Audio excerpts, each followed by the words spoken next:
بسم الله الرحمن الرحيم، والصلاة والسلام على أشرف المرسلين سيدنا محمد وعلى آله وصحبه أجمعين.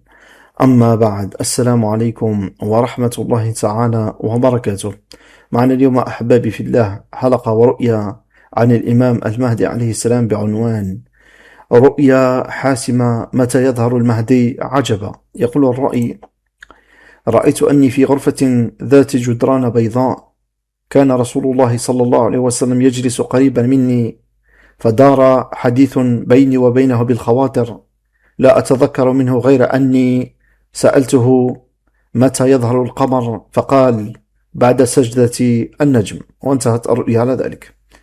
أما تأولها إن صدقت الرؤيا، فظهور المهدي عليه السلام قد يكون بعد سجدة النجم، الذي هو النجم ذو الذنب، والذي سيكون رحمة على المؤمنين وعذابا ونقمة على الكافرين. هذا أحبابي في الله مجمل ما جاء فيها، نستودعكم الله، والسلام عليكم ورحمة الله تعالى وبركاته.